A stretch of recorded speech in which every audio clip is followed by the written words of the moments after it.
Hello everyone, this is AmberAnkNA here. Welcome to my channel. Well, I play a variety of games and do narrations for fanfics.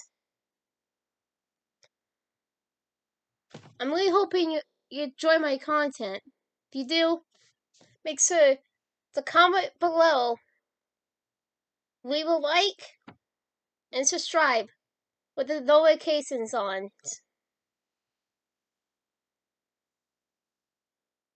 Right, until next time, this is AmberAnkNA. Welcome to my channel. So, hi. The only option left, chapter 14, split. Darkness. Silence. Nothingness.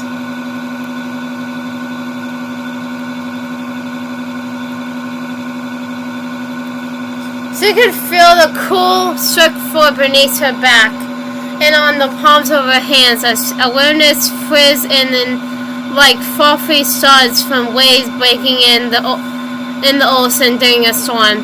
So Martha early turned her head to the side and slowly wiggled it back and forth, noticing the hard mobile light structure beneath her.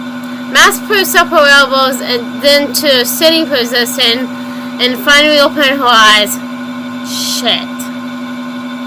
She grimaced, was echoed down the hallway and deep into the narrow distance, then placed one hand on the top of her throbbing head and the other underneath her nose.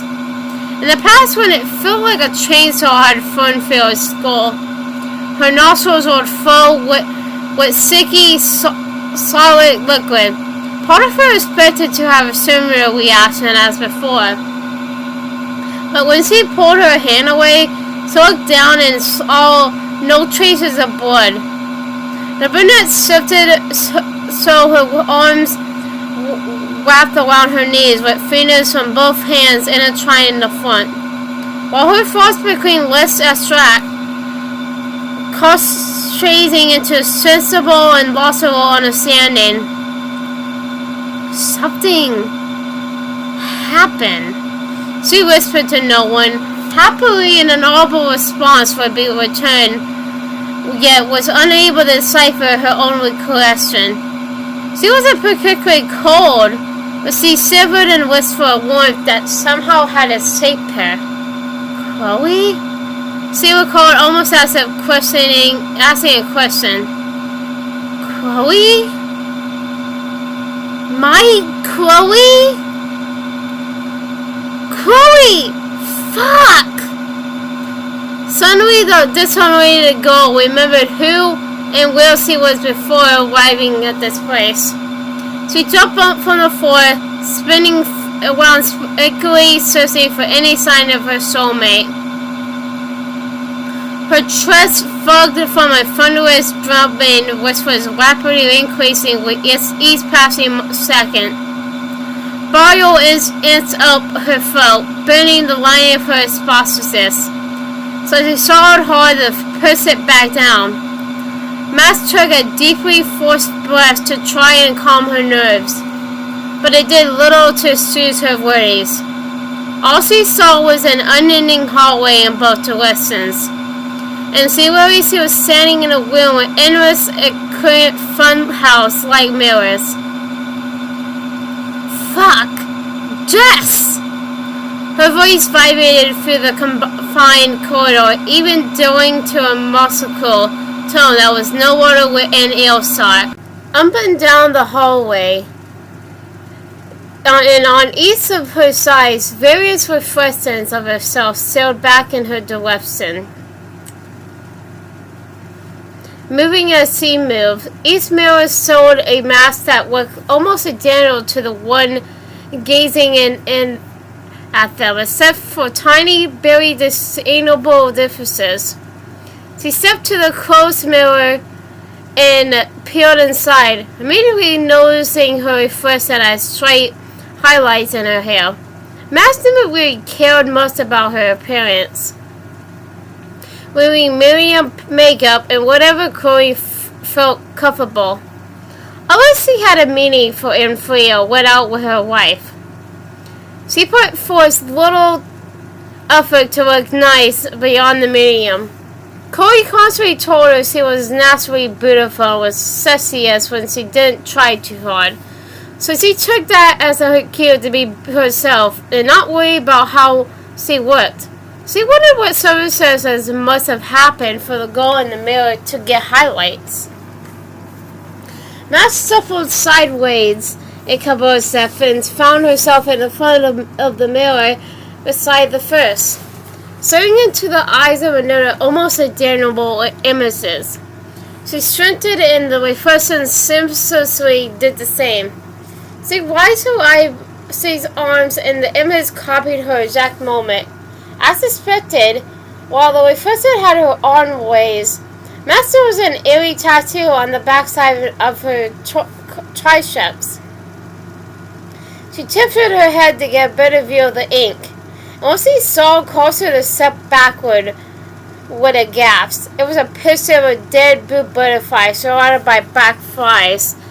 Black hearts in the words, Chloe Price Forever. With 1994 to 2013. Ink underneath. Without warning, tears started down the brunette's face as she struggled backwards, pushing her back against the opposite wall between two of the mirrors. She slowly straightened to a sitting position, tipping over with her head between her knees. She sniffled and stuck, balled on the quill floor for longer than she knew. Upon seeing the reflection's tattoo, she felt the same nauseating despair she experienced while hearing her soulmate storm as she bled out on the stormy floor in the Blackwell restroom. It was a memory that would no doubt haunt her for the rest of her life, and one that could paralyze her with just the thought. Seeing the image of herself in the universe without the love of her life felt way more real than she was appealed for at the moment. She finally came to the understanding that what she saw was a reality that didn't exist anymore in her universe.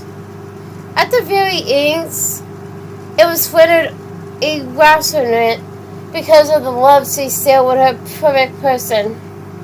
Stepping out of the liberating state of grief, Max felt calmer than she had since her arrival.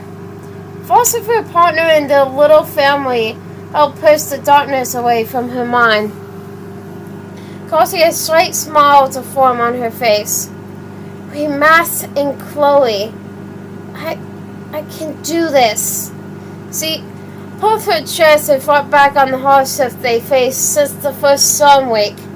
And she knew this was just another challenge they would overcome together. I need to feel her.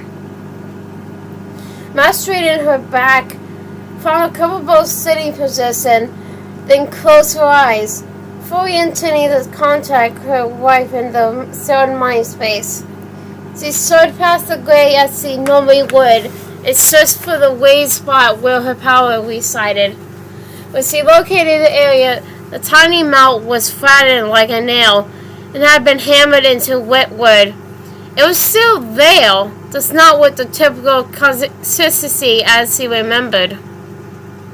Damn it, she whispered, trying to grasp the spot and slide it upward. Try as she might, there was no way for her to get to the substitute in west where Corey's oil existed. Another slight panic picked up through her nerves, beginning in her chest and radiating through her other extremities. As she pushed it aside to focus on the one thing that mattered most. Maybe I just release a little rewind. Chloe will feel it and will respond. Hovering over the worst way street spot, Max looked down and focused her energy. She pressed the area with as much force as she could muster, and it caused a sharp, splitting pain that pierced her soul. Ah! The standing sensation only lasted a couple of seconds, but it was obvious he needed to sail clear of the area for the time being. It felt sore and tender in a ways he hadn't experienced before. It broke the first girl's heart to know he couldn't feel coy under the current circumstances. We always together, even when we're not. Where are you, babe? A old sizzling hum successfully played on lip, while incoherent thoughts rattled through the girl's mind. It was like a dreamless, listless sleep, fueled by anxiety and dread. The fuck? Chloe's face was pressed against a solid fat floor that chilled her body to its core, once consciousness eased itself back in. She rolled over and opened her eyes, peering up towards a darkened black space where a searing suicide. Yet all she could feel were never-ending walls, just dusting up as far as the eye could see. Damn, my head! She could put through gauche teeth, as if someone was beside her, listening while she spoke. Her voice bounced off the walls and echoed throughout the hallway. She reached up and ran her fingers over the messy hair on the back of her head where the pain began. Chloe just stretched her neck out and massaged the area just below the lower portion of her skull, which offered only a slight relief. Where am I? She couldn't remember how she got there or what she was doing before her arrival, but she was damn sure going to find out. She pushed her body up and forced herself to her sand, stretching her arms and legs as she stood. The floor had been cool to the touch, but the temperature of the hallway felt average. Not cold, not hot. Despite the weather comfortable conditions, Chloe had this craving to feel freshened. She yielded for a very specific warmness to fulfill her desire, but couldn't quite understand what she needed. She confusedly looked around and realized she was surrounded by mirrors that seemed to house her reflection regardless of how she moved. Bobbing her head left and right and wheeling her arms around, Chloe tested the areas that responded exactly as she expected. What the hell is this place? The blonde placed her fingertips on the nearest mirror and dragged them across from one to the next.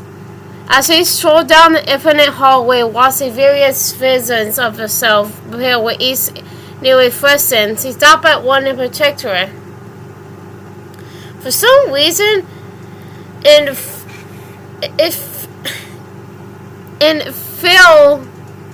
felt uneasy by what she saw.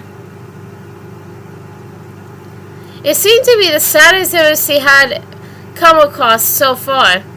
Her hair was still built in the time it had to be several years in the past. Her face looked heavy, like she was holding 1,000 pounds of burdens on her shoulders. Her chin was tight on her bones, and she was extremely malnourished. The dark bags under her eyes meant sleep was something that happened only occasionally. She knew her life had been tough after her father died, but wondered what the girl on the other side of the mirror had gone through to end up so feeble and beaten down. My dad died. Mom! Miss! She screamed with an electric guttural affection that came from deep within her, whispering throughout the mirror hallway. Suddenly, Chloe remembered everything. She recalled channeling in and seeing events unfold through her teenage daughter's eyes. The older wheelchair-bound version of herself that had pressed some sort of button that started a machine which was tearing death apart. She remembered opening her power, put her wife's to listen, in order to help provide the team with the strength she needed. The one she was missing and hungered for was that of her favorite person in the world, and she wanted to be near her so badly. I can't feel her! Fuck! She didn't need to search her mind for the power. It was clear something was hindering their connection, and it fractured her heart into a million pieces. Through tear-filled sobs, Chloe's breathing bordered the desperate, as he caught at her chest and felt, trying to pull more air into her lungs. The room began spinning, causing her to cross down so she wouldn't fall over. She put herself against the nearest mirror and squeezed her eyes so tightly it made her nauseous. Thoughts trolled around inside her head, bouncing from one painful memory to the other. Chloe! Listen! The recording visually played in her mind, but she still had memorized. Even if we're moving for good, we always together, okay? Even when we're apart, we're still Max and Chloe. We'll always love you. Goodbye. She listened to the tape her best friend left after her dad died, probably 100 times. And it was odd how difficult it felt, despite the fact that she was now nearly twice the age she was then. I luckily like using an S person in Final Fantasy VII. Chloe felt a sense of healing and vigor wash through her entire body. Even though the recording was from one of the darkest times in her life, the memory of her best friend's voice filled her heart with strength. She finally felt clean arteries into her nostril passages and traveled through her lungs, causing her chest to swell. So released a deep, eerie breath. Her lungs deflated as she felt the sadness sip to a much more manageable emotion, anger.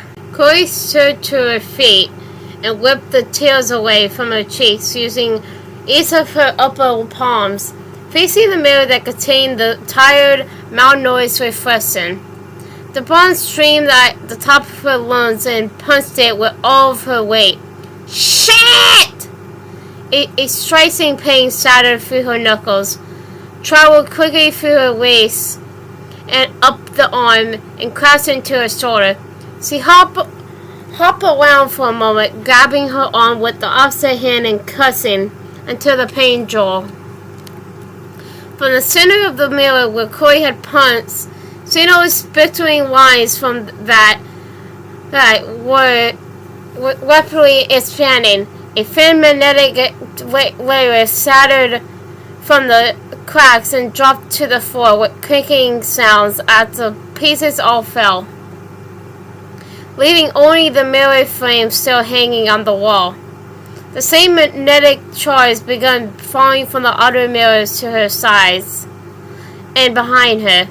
They fell like dominoes, beginning with the one Chloe struck, cascading outward like ripples in a pond. One after another, the pieces hit the floor and tore, sounding like tiny explosions as far as she could see in each direction. The blonde was in astonishment, wide-eyed and slack-jawed, forgetting how much her arm hurt, until she couldn't hear the creaking chimes anymore. Turning back to what was once a mirror, she noticed the reflection was gone and replaced by a framed scene from the reality with the malnourished reflection. As he peered deeply into the reality beyond the glass, the hallway fades from her sight, and, like a vacuum, she was sucked inside. In recent years, Max found herself unable to just kick back and hope for things to happen. She had become more of a dozer and wasn't about to wait around considering the circumstances. For the most part, her confidence soared sky high, and it was because of the love she shared with the most amazing girl she ever known. I must find a way to Chloe. Uncertainty existed in the recesses of her mind because of the vacated connection, but that didn't stop her from knowing her wife was out there. Just as worried about just as worried about her. On top of that, she knew Jess was the one who was hooked up to a machine. She desperately hoped their added power was enough to give her the boost she needed to be successful, whatever that meant. Max had two goals: find the love of her life and make sure she was safe, and figure out what happened to the teenage daughter, also confirming the goals safely. She was determined to find the answers, and it would start with figuring out where she was and why she was there. Max stood to her feet and perused the nearest mirror, her reflection seemed the marker with a smirk that she knew originated from her own face.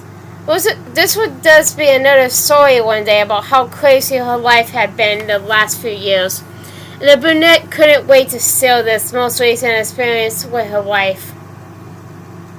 Suddenly, she noticed a small splinting crack that splintered like a lightning bolt across the face of the mirror, like it had been struck by something. The fissure wastefully grew downward from her reflection, causing the girl to take a step backwards. A litter sounded from the surface, falling downward and pinging the floor with high-pitched chimes just beside the Max's shoes. Like an outward pulse, all the other mirrors followed the first, dropping a layer of magnetic material throughout the hall and east to western. After several noisy minutes, the crashing jolt in the distance, followed by a silence that seemed much quieter than before. Matt stepped closer to a glass-wet frame and watched the scene where she and Chloe, during the Sitwell years, were in her truck driving around. A sense of nostalgia filled her heart as she peeled deeply inside, recalling how nice it felt to finally reconnect with her best friend so many years ago. Suddenly, she felt the ground beneath her dematerialize and a weightless sensation washed through her like she was floating. Darkness. Silence. Silence. Darkness. First laundry. It's glorious. It's been so long since the laundromat in town had banned her. She even borrowed some of Max's PJs to wear while she ran her loss so everything would be clean. Everything all nice and warm from the dryer. Her clothes don't look like shreddy, greasy rags, but actual fabric that smells nice. Her thin pixels from the sense memory of pajamas fresh from the dryer. Dad darting on her and mastering one of the many sleepovers. Some tears fell from her face and she wiped them away quickly, trying to ignore the singing in her throat. She stopped inspecting and folding up her clothes to stuff them back into her bag. Fuck, these jeans have new wheels. I need to ask Max if she has a sewing kit. I definitely need to patch them up again. She looks at herself in the mirror and fights back more tears. She actually was clean, maybe even kind of put together. Despite the way her clothes hung off her spare frame and the hollowness to her seats, she's have changed though, with a wolf over her head and hopefully litter males in the future. That trains and she stopped putting back on curves. At least I can stand looking in mirrors now. Damn! Turtle one waterworld chick. Fuck yeah! She checked her phones. A part of missed calls and texts from Joyce. Nope. That she be so close, yet so far hurts more than when she wasn't fucking announcing it.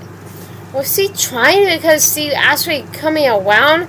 Or just scared of something happening to Chloe and trying to manipulate her? Does it fucking matter? She falls out on the couch with Max's laptop and tries to down the thoughts in the cat videos. It doesn't work. Joyce even making an attempt is absolutely batshit crazy. Whatever her reasons are, maybe she should let her try again. I can hear Matt being all disappointed in me for just blowing her off. Fuck! She's about to stop the cat videos for some punk walk to psych herself out when the gentle refrains of a violin drift in through the door. She cocks her head and sits upright. Wait, there was a violin case in Kate's room. She listens and traces as Kate warms up before launching it into an up-tempo waltz.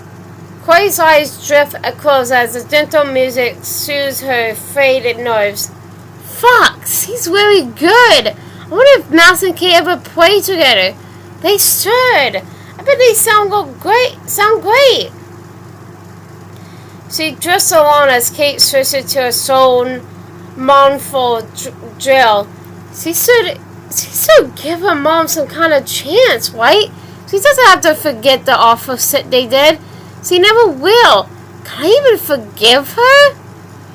Does she have the right to even expect that? She could practically hear Kate stalling her to give her the chance. Lisa had always encouraged her anger and resentment before offering a tart or a drink to make her feel better. But nothing had ever gotten better. She takes a breath and stares at the phone screen, trying to come up with the words. Rules. She should start with rules. Chloe, 3:12 p.m. Look, if we're going to start talking again, we need rules. You break a rule, I stop talking for as long as you want. Rule number 1. My name is Chloe. Only call me that. Rule 2. I am a girl. I am your daughter. Don't misgender me. Rule number 3. I start the talking and we take this at my speed. Rule number 4. I start talking today, but only when I want to. Rule 5. No using dad to get me. Quail? Joyce, 3:19 p.m. Okay. Do you want to talk now? Chloe, 3:22 p.m. Maybe tomorrow. They'll now seek to give Matt something to actually be proud of her for doing. Her entire body shudders from the pent-up stress of getting those words down in scent. But that's it. She offered the olive glance. I'll probably get smacked in the face with it, but whatever. I can always say I fucking tried. Wait, what? Whoa, shit! This isn't real! Like the light bulb turning on, Chloe realized she had been experiencing a different reality in a universe she didn't recognize. At least, not totally. Silence. As if being awoken from a dreamlike state, she was back in the hallway, staring at the floor where broken saws of magnetic material lined the base of the walls. And that's how I fixed this truck, Chloe said. She placed a cigarette to her lips, inhaled and blew the smoke out the window, making a few O's. I mean, it's running. Stalled on me a few days ago. It needs a new full pump. Among the other things, I need to get some funds together to fix it completely. I might be able to get a loan off a friend. They parked in, as Chloe called it, Shapewell parking lot, waiting for Wayson's Salone. Chloe let Max choose the music on the radio, teasing her on the choice of hipster acoustic music. An RV drove past them and parked in the corner of the lot.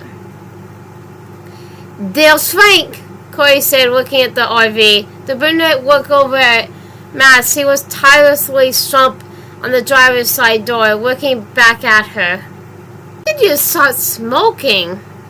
Max inquired, not wanting to bring up the conversation in front of the others. Meh, I don't know. Just picked it up, you know. Chloe exhaled more smoke. Something to pass time and ease my nerves. You have a drug dealer? Chloe has changed so much. Did you expect? It's been 5 years, idiot! Chill ass, Mass. Corey smiled. I just get some weed and alcohol from him. Living with self-juice and his bullshit, you need to blow off some steam. Make your brain fuzzy and it's good. Forget about your sit for a while. I think you and Sloan have that in common. Corey will get masked and turn and work out her window. So, is Sloan like your best friend or your... No! She's... Math Buzz. We only in a few classes together. I don't know much about her till today. And you jump in her truck? Corey said, surprised, even though she hated it. A little jealous. At the time, she said that someone she knew was hurting and needed help, so Friendly neighborhood with super spider mask. Corey smiled. She was very convincing, okay? Master explained. Even if she was kind of drunk and stoned, Master go ahead. I'm an idiot. See about it on tired side. I just didn't want her to also get behind the wheel and drive. Spider mask, everywhere is spider mask. Spin the web any size. Corey grinned as he sung. Mask yawned and giggled. Sloan and way so wide, walking out to Frank's RV. All I'm saying, Mask, is that you were there for someone. You barely knew. Even if it was under false pretenses. When they asked for help, you acted. Not a lot of people would do that. Why would I be there for you when you really needed help, Corey? Mask shrugged one shoulder. She walked away from Corey and picked at the door's material. She spoke quietly. Guess I learned from past mistakes. Huh? Wait. Who's alone? This isn't right. What the hell? Mask was immediately pulled from the other universe and nearly lost her balance. Landing backwards, he was standing in the hallway amongst the endless frames and stars of glass. A world of never-ending universes, like the ones she just experienced, hung on the walls through empty frames in each direction. It blew her mind how it could feel so real, and she finally understood what Laser had been trying to show her through the traits in the Loster's realm. We're all connected. We're the same. She wasn't sure how, but she knew the shattering of the mirrors could only resonate from one source. Corey was behind it somehow. The feeling in her heart was all the proof she needed. Max had an infinity in that moment.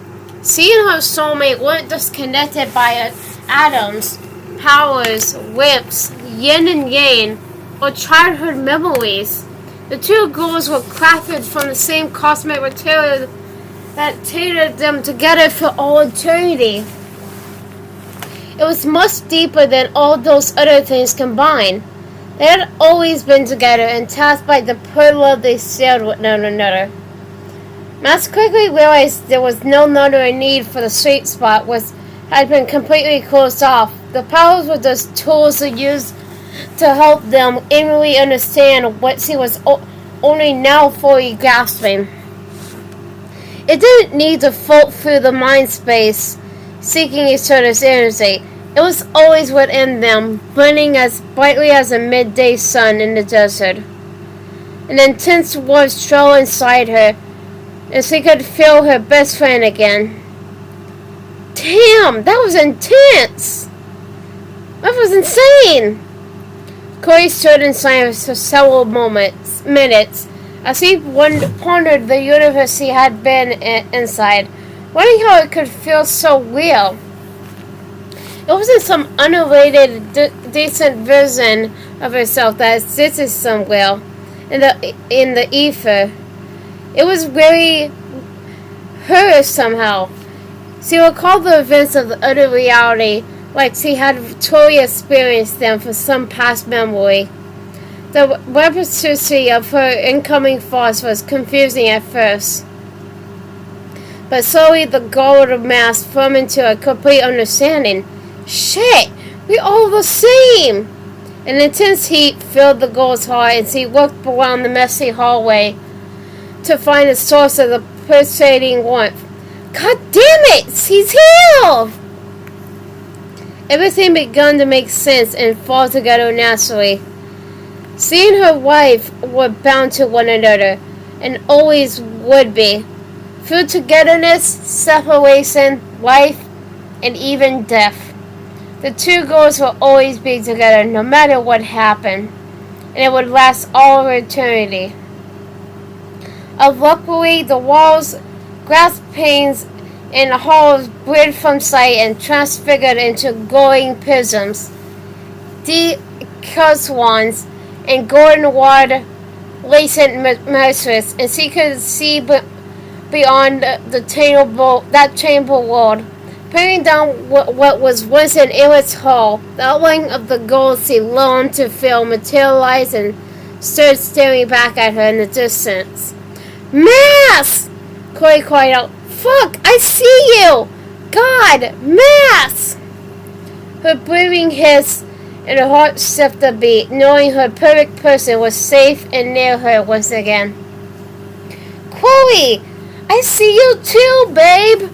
The girls ran up to one another and could feel the others' embracing warmth. It was intermelding like a hug, but a much deeper and profound level. Their energy appeared and disappeared, showing through the other like a hand pressing in and out of running water. They tickled one another and played together like two pilots, girls running around town without a care in the world. It was a privileged instance where the two could be together and fully enjoy the other's presence. After several unimaginable playful moments, an initial excitement died down a bit, and Chloe noticed the walls to the sides and forward down below blinking back into her view. Solidarity and changeability returned, and Max was there with her arms wrapped around Chloe's torso in a content hug that she never wanted the girl to release. She pulled the brunette back and insistently pushed her lips against her mouth, intensely savoring her favorite taste in the world. She ran her hands through her partner's frizzy, soft brown hair with a furious attack that felt both passively sloppy yet emotionally under control. Mom! The voice in their minds was self and startling, and the married couple quickly recognized their teenage daughter calling out to them. They broke from their favorite traits but still clung onto each other with both arms. Chloe never wanted to let her favorite person go, lasting on tightly as if her partners might fall away like a helium balloon if she released her grip. Shit! Des, are you okay? Matt shuddered like she was coming down from a high and had just realized they were still not out of the woods yet. I'm good, Mom, but listen to me. Her voice faded in and out like a whale sail on the brink of losing a session. Fuck! I'm so glad I could hear you again. For the moment, I thought you... It's fine, Des. We're fine. Chloe spoke up in an attempt to soothe the girl's concerns. We've been worried about you too, sweetheart. The words coming from her own mouth sounded tender and almost overly kind. Sweetheart? What the hell happened to you? Where was that other damn Chloe trying to whip you apart? I swear to God, if she hurt you... Matt got straight to the point as she typically did these days, with a fiercely disdain in her voice. No, you got it all wrong. She was trying to help me split myself throughout the multiverse so we could pull everyone back together. And it worked. She's like the brains behind saving every single one of you. And I'm the tool she's using to repair what was broken. We're so close now. You two are the prime vision, and we must save. And I'm only. And one last time, the person was failing, and the young girl's voice tingled to a static-like hum, finally tapping out to the silence. That's... Chloe knew and suspected her wife did as well. That Justice Commission line was long gone. The way it flashed through their minds didn't feel like it had before. It was almost like some machine or computer had sent her to find them and relay specific information. Unfortunately, the message failed before an impediment intel was presented. At least she's safe, babe. I can't tell you how relieved I am to hear that she's not hurt. Yeah, for damn sure. Chloe tenderly placed both hands on each of Mass's freckled cheeks and pulled her in for a kiss. Mass, I love you so damn much. The more we find out about ourselves, the more I just want to touch you and hold you. And, I don't know, be near you. Me too, Chloe. You're my everything. I get to fucking laugh with you and be sad with you, share with you, and care horribly about you. I get to walk and run with you, build our lives together, and just be around you. It's the only thing I ever truly wanted. What we have is so damn special, babe. The little girl striped straight chill from her cheek and bumped her praised wife from her shoulder. Stop that shit, Maximus. You goopy ass won't make me cry.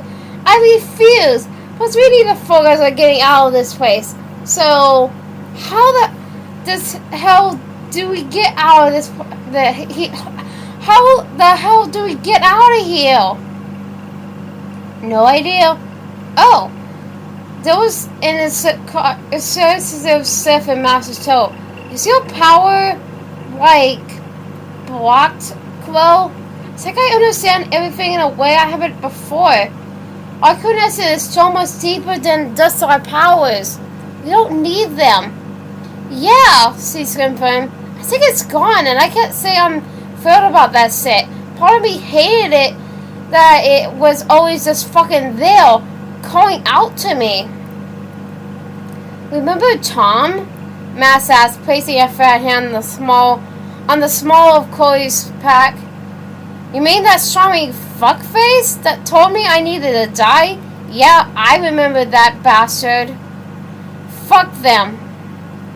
Well, he lost control and became obsessed with the way it felt. I don't really blame him, to be honest. I was worried about going down the same path, but because of our love, I didn't need to feel anything besides you. You're more than enough for me, babe. Without you, I don't know what would have happened to me. Chloe threw her arms around the girl's neck and squeezed in for a dog hug beside her, not saying a word for several seconds. Oh. The taller girl began, breaking the military silence. These marriage frames are still here. So you just think what happened if we both go inside the same one? You know, together. I think that might be our next move. I don't know, Quill. How many times have you followed me without really knowing if we were doing the right thing? If you think we should, I'm with you all the way, forever.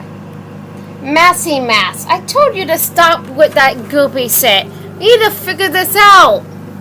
She smirked and washed as her wife returned the gesture with a heartfelt grin on her face. A grin of her own. Besides, I would follow you anywhere. I remember leaving your side. Dude, I'm still your faithful comforter and companion. You know, in life and everything, I go where you go. I feel a quick peck on the cheek The shorter girl turned and faced the long corridor and pointed with an open palm. Well, which one should we choose? Does it even matter? The lovers strolled through the hall, looking left and right, observing, but not too deeply, the infinite number of universes that lined the hallway. And one they watched a universe in a mask that seemed more like a superhero than anything else. So it was freezing time, killing bad guys, and working her ass off to make sure she and Corey were safe from the press socks.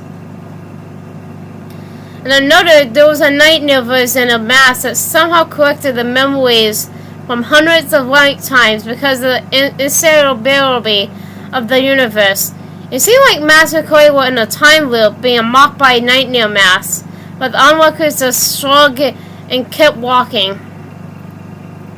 There were several where Mask had died, several where Corey had died, and some where both died, but neither girl even flinched as they saw these unfathomable existences. They both passed by dozens of universes and briefly witnessed both joyful and extremely dark events play out. In all cases, Master and Corey were present in one way or another. Even if it were just in memories, still deeply tied to one another. If the wheelchair-bound version of Corey and the teenage daughter were successful, they would somehow be able to mend the multiverse and all versions of themselves would be restored. At least that's how the tall girl interpreted what was happening, and she knew her partner had a similar understanding. What about this one? Matt spoke up as he turned to face the inside of the frame, not completely focusing yet to avoid getting pulled inside again. Works for me, love, but Matt, when I was sucked through to that other universe, I had no idea I wasn't, well, me. It took a little while for me to realize it wasn't where I belong. What if we don't recognize things, like, ever? What if we would never come back? Don't think like that, Crow. The same thing happened to me, and we both figured it out and returned safely. If you really believe this is what we're supposed to do, then let's do it. We're Max and Chloe. Together we can do anything. Plus this one looks like we're enjoying some Chinese food. I could definitely eat. Now you're speaking my language. Yeah, we look happy. I think we enjoy it though. It's a good haste as any, I suppose. Clay looked over at her first mate, not knowing when they started holding hands, but was really glad they had. You ready? The brunette saw her in an impish smirk that caught her off guard. I'm the readiest. Max replied with a slight giggle and a pump of her eyeballs. Damn it, love. When we get back, you're mine. You deserve what I'm gonna give you. I can't fucking wait to get your clothes off. She twisted her lover around and they were face to face. Bodies pressed against one another. She could feel every curve of her wife's frame and wish they were back home right then. Unfortunately, they still had work to do. So cleaned down, gently pressing her lips against the younger girl's while running her free hand through thick, dark hair. Sounds great, babe, but you don't get to have all the fun. I want to play too. Another onslaught of kisses, followed, then Max took a step back, pulling the lips apart from one another. We gotta go, Chloe. The sooner we get through this, the sooner we can be back to enjoy that alone time you're talking about. Chloe grinned and nodded in agreement, then turned so the pair was looking into the same frame where versions of themselves were laughing and eating food alone together in an apartment she didn't recognize. I love you, Max. I love you too, Chloe. See you on the other side. Chloe squeezed her wife's hands and nuzzled her hips with her own. Rowdy strolled around like a twisting palm of smoke, and the girls vanished from the hallway. Hi everyone. This is AmberAnkNA 2000 again. Well, I hope you enjoyed the video. Because, you know, I really did enjoy making it. But, so I hope you enjoyed it. Comment, like, and subscribe with the notifications on down below. Till next time, bye!